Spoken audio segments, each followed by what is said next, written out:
welcome back to Worm's Eye View. Thought I would show you what's on our shelves this week. We're going with a bit of an Easter theme. We will start with the top shelf. So let me get this down. Some literacy work here. So we've got some letter recognition. So you have the uppercase and lowercase letters. I've just done a selection of letters. There are no particular orders, not any sort of alphabetical order to them.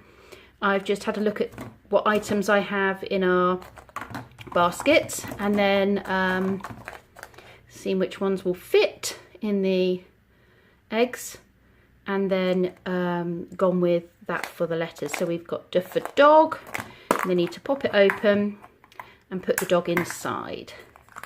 We have various different ones. We have lowercase, uppercase letter. H for horse. I have to find the horse, so I'll be saying to them, you know, do you recognise this letter? And then we'll say the letter sound, and then we'll say, I wonder which of these in here begins with a Z sound. Zebra. So similar to some of the activities we've already been doing, but just a nice bit of a Easter kick to this one. Okay, this is another fine motor skill activity. We did it with hearts on sticks, and so I thought I would do it with some Easter eggs on sticks. Really good for hand-eye coordination, popping the sticks into the little holes in the icing shaker. Okay, this one is a little trickier. It's a little maths activity. So we have this mould with numbers, random numbers in it, and they correspond. These are the answers to some simple addition sums. So 2 plus 2, they can work out what 2 plus 2 is and place it in the correct hole. And to help them, there are some little counting manipulatives inside. So 2 plus 2, so we have 2 plus 2. 1, 2, 3, 4. So that's a bit tricky to count when I've got the camera. It's hard to see where your fingers are going. So yes, they have, oh, that doesn't want to pick up. Come on. Pop it in there. Okay, so that is a little maths activity. So if they get stuck with the sum, then they can use the manipulatives inside to help them. So that's that activity. This one is a simple matching activity. This is just a piece of card. And these are felt stickers, just different Easter eggs. And then what I've done is taken 2 more felt stickers and stuck them back to back. And then we have to match the eggs. So this is just sort of a visual discrimination. This is, you know, matching, looking at differences, looking at patterns. So we have that one. Then we have a colour matching. So we have the different coloured eggs, and there are 2 chicks of each colour that can go inside the eggs. It's good for fine motor skills, not just about the colour recognition, but it's good for fine motor skills as well, because obviously you've got to pop them open and close them back up again. They are quite tricky. So we have that. Then I have just a couple of Easter books there, or sort of 3 or 4 little Easter books. This is a sensory bottle that I made a couple of years ago. I glued the rabbit to the top on the lid and then just filled it with different Easter things. That's quite nice for the babies to have a look at, because obviously these things would be too small for them normally. It wouldn't be good to give the children these things when they're very little, because they could swallow them and choke on them. So having them in there means they can explore them safely. Okay, then we have my Easter eggs. So my letter Easter eggs. So we've done this before with the hearts at Easter, at Valentine's. So there's uppercase, lowercase k, and uppercase, lowercase j. These are all cut differently.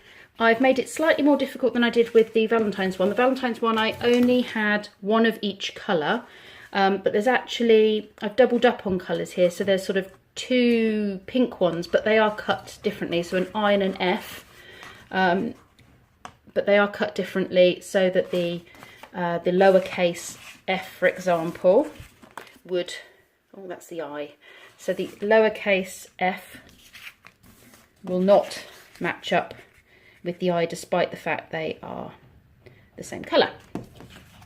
So it makes it slightly trickier, but it's still one of these activities that is self-correcting, which is sweet. And then for my very little ones, I mean, to be honest, they're all going to enjoy it, I think, because it's good fun. But I've got a little feed the rabbit the carrots. I would like to have made the hole a bit bigger, but it's actually a real pain in the neck to cut through this felt. It's really strong. So this was just from Asda. It's just an Easter bucket that I picked up in Asda for £1, and cut a hole using a Stanley knife for the mouth. And these carrots were a pack of, however many I've got there, probably about, I think about 8. So a pack of 8 of those carrots for £1, and I just thought it'd be quite nice for the babies and anyone else who fancies it really to feed the rabbit. So we have that activity. And then we have down here, this is a story we've been reading, Mrs. Honey's Hat. We've had this out last week. It also comes with a game. So we read the story, we use Miss Honey and the little items that stick to her hat while we're telling the story, and then we can play the game and remind ourselves of the different elements in the story. So this is great for literacy, it's good for memory. Yeah, it's a really cute little set. I can't remember where I got it from. I think it was from, actually I do remember where I got it from. It was from the Childcare Expo, and it was in the sale. I can't remember how much it was, but it was actually really reasonable. Bearing in mind I get a book, the toy and the game with it. And I think the game's got about 3 different versions that you can play depending on your stage and age of the children that you look after. Then we've still got our music stuff out because that's still a big hit. We have a big Easter activity sort of bucket there. Lots of things for the children to enjoy. This is really good for my after schoolers. I imagine they will come in this afternoon, have a good old rummage through that, and after dinner they will be crafting away and taking lots of bits home with them. So some of these things I can do with the younger children, but they will just need a little bit more support. The older ones can manage pretty much everything in there, I think. And then we have a sensory tray. Now I have literally just thrown everything in this tray.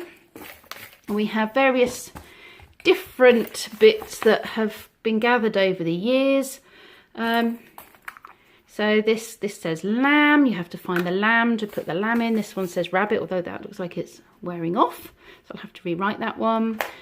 Some of these have got spots on, so it says 6, and it has 6 spots, and somewhere is the bottom to that, so you match the colour. And then you count 6 little eggs in, or 6 chicks. But you know, you've got the, and there's a 5 there as well. So you've got the spots to help you, and the numeral as well. So yes, that is what we have set up this week. And some of these activities will be overflowing into next week as we get closer to Easter, and probably through the Easter holidays. But there will be changes. We will swap some of these things around, change some of the baskets, and introduce new activities, because I've got lots of ideas for Easter. Okay, if you like what you see, if you fancy checking out more of my ideas for play and learning, then check out my other videos. Subscribe so you don't miss anything. Please comment. Love getting comments. Love to see what you think of the ideas. Love to hear about your ideas. So if you fancy sharing them, that would be awesome. Okay, thanks. Bye.